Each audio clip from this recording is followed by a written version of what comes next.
Just to ensure he could be trusted, Hansen exposed 3 double agents he knew were operating within the Soviet Union.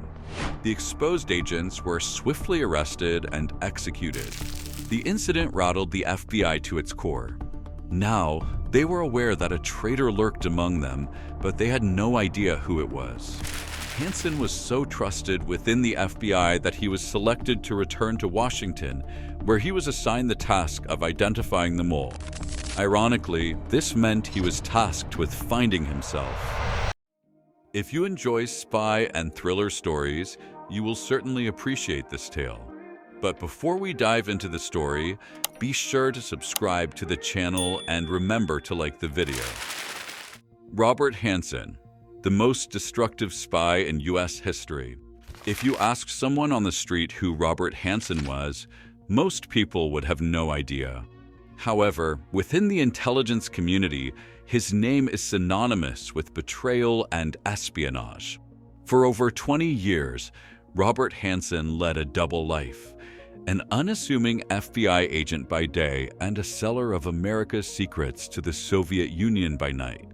His actions compromised numerous espionage operations against the Soviets, exposed double agents within Russia, and tragically resulted in the execution of valuable American spies. In this video, we will delve into the intriguing story of Robert Hansen, exploring his early life, his rise in the FBI, and his eventual unmasking and arrest. Early life and career. Robert Hansen's childhood appeared ordinary, with no clear indications of the treacherous path he would later follow. After graduating from high school in 1962, he enrolled at Knox College in Galesburg, Illinois. Upon earning a bachelor's degree in chemistry, Hansen applied for a cryptography position at the NSA, but was rejected due to the agency's budget constraints. Consequently, he enrolled in dental school at Northwestern University. However, after 3 years, he grew restless, concluded that dentistry wasn't for him, and shifted his focus to business. In 1971, he graduated with an MBA and secured a position at an accounting firm. It turned out that sitting behind a desk was even less appealing than dental school, leading him to quit after just 1 year. Hansen sought something more exciting and daring, so he joined the Chicago Police Department as a forensic accountant. He spent 4 years at the Chicago PD uncovering fraud, embezzlement, and money laundering schemes. In 1976, he grew tired of this small-time work and applied for a more significant role at the FBI. The FBI and first contact with the Soviets. His first assignment placed him in the Gary, Indiana field office. 2 years later, he was transferred to the Counterintelligence Division of the New York City field office.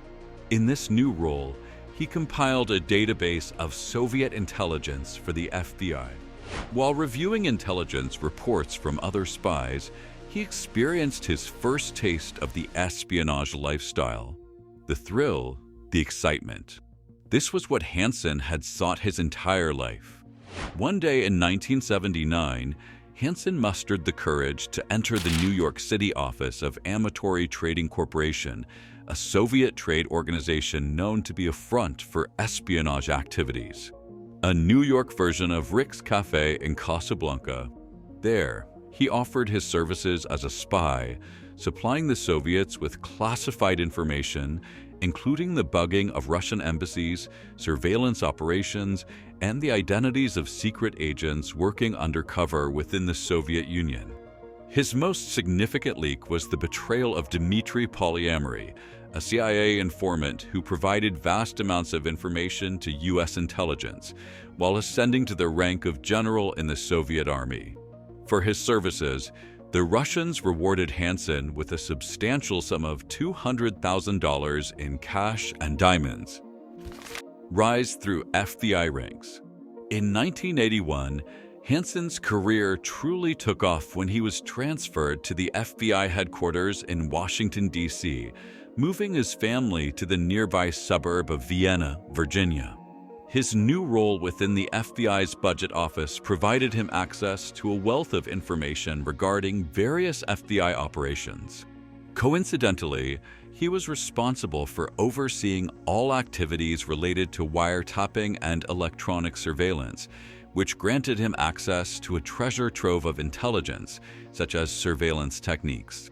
Hansen had access to all the information the FBI utilized for electronic surveillance, including details about wiretapping, bugs, and other covert listening devices. This would enable the Soviets to evade detection and safeguard their own communications. Hansen also had access to targets of surveillance. He had access to lists of individuals and groups being monitored by the FBI, including suspected spies and foreign agents. This information would be invaluable for the Soviets to identify their own vulnerabilities and potentially neutralize American intelligence assets. Hansen was also familiar with FBI counterintelligence strategies and tactics employed to identify Soviet spies. This knowledge enabled the Soviets to refine their espionage methods to avoid detection and safeguard their agents operating within the United States by alerting them to tactics the FBI might use against them. In his role, Hansen was aware of all the weaknesses and vulnerabilities in America's surveillance technology, allowing the Soviets to exploit these for their own intelligence-gathering objectives. In 1984, Hansen joined the FBI's Soviet Analytical Unit, where he evaluated potential Soviet defectors. The following year, he relocated to New York City, but resumed his espionage activities during a trip back to Washington, contacting the KGB anonymously and offering his services for a significant fee. Just to ensure he could be trusted, Hansen exposed 3 double agents he knew were operating within the Soviet Union. The exposed agents were swiftly arrested and executed. The incident rattled the FBI to its core. Now, they were aware that a traitor lurked among them, but they had no idea who it was. Hansen was so trusted within the FBI that he was selected to return to Washington, where he was assigned the task of identifying the mole. Ironically, this meant he was tasked with finding himself.